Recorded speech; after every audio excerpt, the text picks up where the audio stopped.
आपलं स्वागत. पाहूयात आजच्या ताज्या घडामोडी. प्राचीन काळापासून जैन समाजाला मोठा इतिहास असून जगा आणि जगू द्या संदेश देत जैन तत्व आणि सिद्धांतांच्या मार्गावर चालत असलेल्या जैन समाजाच्या उन्नतीसाठी सरकार दुर्लक्ष केल्यास विधानसौधासमोर उपोषण करण्यात येणार असल्याचा इशारा राष्ट्रसंत परमपूज्य आचार्य श्री 108 गुणधर नंदी महाराज यांनी दिला. शमनेवाडी तालुका चिकोडी इथं लठ्ठे शिक्षण संस्थेच्या कुसुमावती मिरजी महाविद्यालयाच्या क्रीडांगणावर 8 फेब्रुवारी रोजी दुपारी 2 वाजता आचार्य गुणधर नंदी महाराजांच्या 33व्या दीक्षा जयंती समारंभ जैन संमेलन कार्यक्रमाप्रसंगी ते बोलत होते.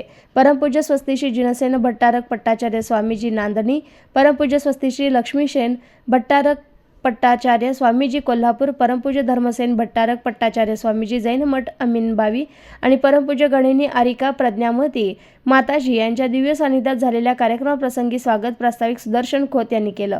नमोकार मंत्रानं कार्यक्रमाला सुरुवात केली.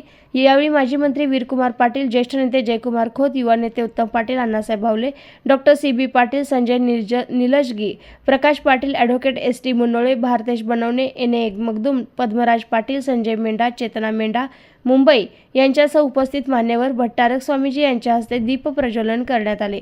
यावेळी जैन समाजाच्या विकासासाठी आणि शासन दरबारी मांडण्यात येत असलेल्या खाली 7 प्रमुख मागण्यांसाठी जैन धर्म संघटित युवकांचा कार्य सहभाग, त्याचबरोबर धर्मशास्त्र रक्षणाबाबत श्रावक श्राविकांचं कर्तव्य याविषयी माजी मंत्री वीरकुमार पाटील, अण्णासाहेब भावले, उत्तम पाटील, अमर यळगुद्दी, डॉक्टर NA पाटील, धुळगोडा पाटील, बाळासाहेब पाटील, प्रज्ञामती माताजी यांच्यासह भट्टारक स्वामीजींनी आपलं मनोगत व्यक्त केलं.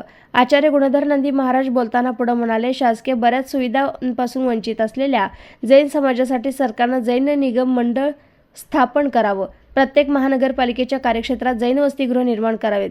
प्रत्येक जिल्ह्यात जैन समाजातील गरीब विद्यार्थ्यांना मोफत शिक्षण तसंच आरोग्य सेवा उपलब्ध करून द्याव्यात. जैन साधूंना सुरक्षा प्रदान करणे, गावागावात मुनी निवास मंगल कार्यालय निर्माण करावं. जैन संस्कृतीच्या रक्षाबाबत सरकारनं जबाबदारी घ्यावी, अशा प्रमुख मागण्या मांडण्यात आल्या. जर या मागण्या सरकारकडून मान्य न झाल्यास पुढील काळात सरकारला याचे परिणाम भोगावे लागतील, असा इशारा स्वामीजींनी दिला. या कार्यक्रमाप्रसंगी दक्षिण भारत जैन सभेचे अध्यक्ष सहकार रत्न रावसाहेब पाटील यांच्यासह बेळगाव, विजयपूर, बागलकोट, धारवाड, हुबळी, कारवार, सांगली, कोल्हापूर, सोलापूर जिल्ह्यातील जैन समाज बांधव हजारोच्या संख्येने उपस्थित होते. सूत्रसंचालन शेनाप्पा सोमनखोत यांनी केले तर आभार धर्मसेन स्वामीजी यांनी मांडले. संमेलनास आलेल्या सुमारे 25,000 जैन श्रावक श्राविकांना जयकुमार खोत यांच्या वतीनं भोजनाची व्यवस्था केली होती. भक्ती आराधना कलामंच सांगली यांची संगीत साथ लाभली. या निमित्त रात्री मनोरंजन कार्यक्रमाचं आयोजन करण्यात आलं. SB न्यूजसाठी बेडकी हाळहून गजानन पाटील. यतो धर्म ततो जय, यतो धर्म ततो जय. धर्मने हन्यते व्याधी, धर्मने हन्यते ग्रह, धर्मने हन्यते शत्रु, धर्मने हन्यते राजकारण. ಅರ್ಥ ಆಯ್ತಲ್ಲ? ಧರ್ಮದಲ್ಲಿ ಶಕ್ತಿ ಎಷ್ಟಿದೆ ಅಂದ್ರೆ ನಾನಾ ಪ್ರಕಾರ ರೋಗಗಳು ನಾಶ ಆಗ್ತಾವು, ಧರ್ಮದಿಂದ ಗ್ರಹಗಳು ಶಾಂತಿ ಆಗ್ತಾವು, ಮತ್ತೆ ಧರ್ಮದಿಂದ ರಾಜಕಾರಣದಲ್ಲಿ ಸಾಕಷ್ಟು ಪರಿವರ್ತನೆ ಆಗ್ತೈತಿ. ಧರ್ಮದಿಂದ 2 BJP MLAಗಳು ಈಗ 400 ಹೊಂಟಿದ್ದಾರೆ. ಯಾತ್ರಿಂದ ಧರ್ಮ ಧ್ವಜ ಹಿಡ್ಕೊಂಡು 90ದಾಗ ಇದ್ದಂತ ಎಷ್ಟು ಮಂದಿ ಇದ್ರು ಅವರು MLA MP ಕೂಡ 2 ಇದ್ದರು. ಈಗ ಎಷ್ಟ ನಮ್ಗೆ ಗೊತ್ತಿಲ್ಲ. ಎಷ್ಟಿದ್ರು ವೀರಕುಮಾರ್ MP ಗಳು ಎಷ್ಟಿದ್ರು ಲೋಕಸಭಾದಾಗ? ಎಷ್ಟಿದ್ರು?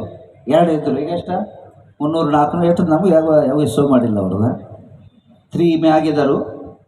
ಧರ್ಮದ ಪ್ರಭಾವ ಬಹಳ ಇದೆ. ಇನ್ನು ಮಹತ್ವವಾದಂಥ ನಮಗೆ ಜೈನ ಧರ್ಮ ಎಷ್ಟು ಶಕ್ತಿವಂತಿದೆ ಅಂದರೆ ಒಂದೇ ಎಕ್ಸಾಂಪಲ್ ಕೊಡ್ತಾನು. ನಿಮ್ಮ ಮೊಬೈಲ್ ಇದಾವಲ್ಲ, ಎಷ್ಟು ಮಂದಿ ಕೈಯಾಗಿದೆ ಹೇಳ್ರಿ? यार कया येईल और पहिले यत्र कया.